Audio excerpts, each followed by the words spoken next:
बिस्मिल्लाहिर्रहमानिर्रहीम। मोहतरम नाजरीन, अस्सलाम वालेकुम। नाजरीन, आज बात करेंगे कि शादी के वक्त बीवी के यानी दुल्हन के वालिदैन की तरफ से जो सामान दुल्हन को दिया जाता है या उसके रिश्तेदार अजीज़ अकरबा की तरफ से जो तोहफ़ा तहाइफ दुल्हन को दिए जाते हैं और वो सारी चीज़ें दुल्हन लेकर अपने खावंद के घर आबाद हो जाती है, तो उस सामान को, उन तमाम तोहफ़ा तहाइफ को या वो सामान जो दुल्हन के वालिदैन ने दुल्हन को दिया था उसको सामान जहेज़ कहा जाता है।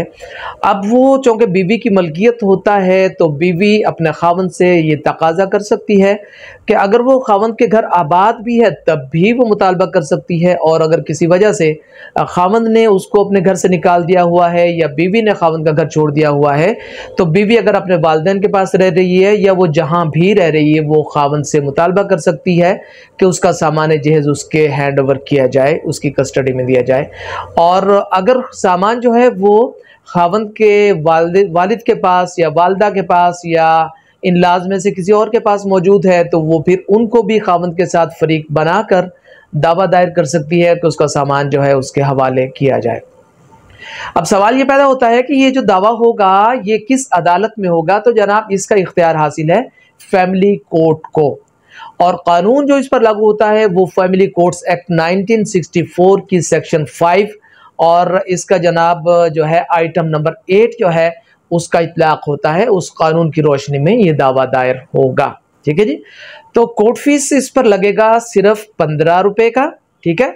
और कानून मियाद के हवाले से अगरचे जो फैमिली लाज हैं उनके ऊपर कानून मियाद का इतलाक नहीं होता, लेकिन फिर भी आर्टिकल 120 जो है उसके तहत इसकी मियाद जो है वो 3 साल है, और ये शुरू होगी उस वक्त से जब उसने अपने खावंद से मुतालबा किया कि उसका सामान उसके हवाले किया जाए और खावंद ने उसका मुतालबा ठुकरा दिया, या जब वो समझती थी कि उसके सामान को उसके इनलाज तोड़ फोड़ कर रहे हैं और उसने मुतालबा कर दिया तो जनाब 3 साल के अंदर वो ये दावा दायर कर सकती है।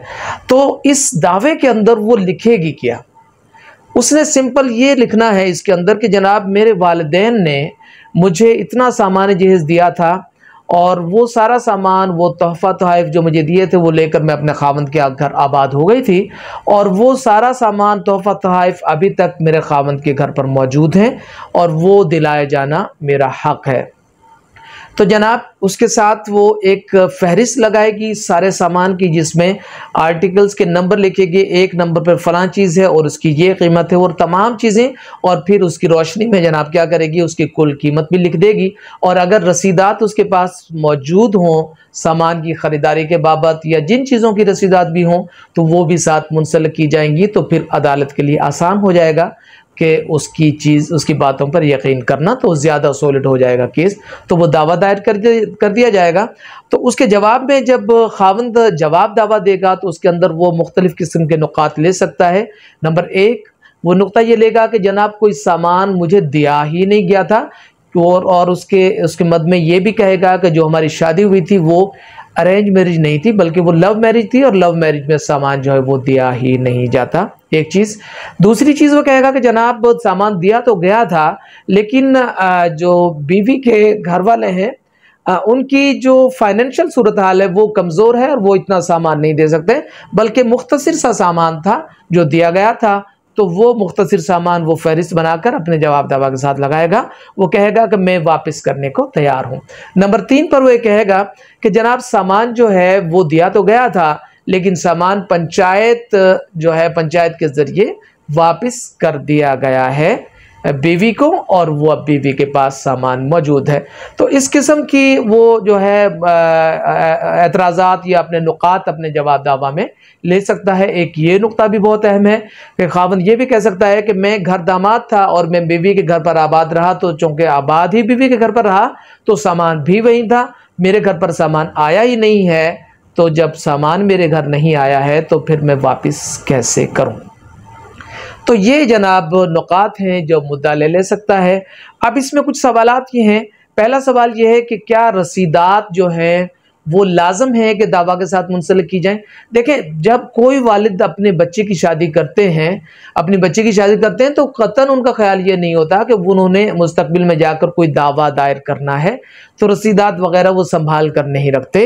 तो अगर रसीदात मौजूद हैं फिर तो बहुत ही अच्छी बात है, लेकिन अगर रसीदात मौजूद नहीं है तो उस हवाले से भी जजमेंट्स बहुत सारी मौजूद हैं कि जनाब रसीदात का होना ज़रूरी नहीं है, अदरवाइज भी अगर सामान साबित किया जा रहा है तो सामान जो है वो मिल जाएगा। अब दूसरा सामान ये कि सामान मुकम्मल मौजूद ना हो तो क्या होगा? तो जनाब जहां पर सामान मुकम्मल मौजूद नहीं होगा और सामान टूट फूट गया होगा तो फिर अदालत क्या करेगी कि मुतबादल कीमत जो है उसकी मुकर्रर कर देगी कि इतनी कीमत का सामान जो था आप वो अदा करेंगे। और अगर खावंद मुल्क से बाहर है तो फिर उसका खावंद की तरफ से जो है जो केस उसे कंटेस्ट कर सकता है, कोई भी उसका दोस्त, उसका भाई, उसका रिश्तेदार मुख्तार ख़ास लेगा और मुख्तार ख़ास लेने के बाद में वो दावा जो है उसको कंटेस्ट करेगा। इस हवाले से कोई सवाल है तो आप कर सकते हैं। तो गुजारिश ये है कि इस वीडियो को लाइक करें, चैनल को सब्सक्राइब करें और सब्सक्राइब के बटन के साथ एक रिंग का बटन मौजूद है, उसे अगर आप प्रेस करेंगे तो उसका ये फ़ायदा होगा कि मेरी आने वाली तमाम वीडियोज़ के नोटिफिकेशन बग़ैर किसी ताख़ीर के आप तक पहुँचते रहेंगे। अपना ख्याल रखिएगा, मुस्कुराते रहिए। अल्लाह हाफ़िज़।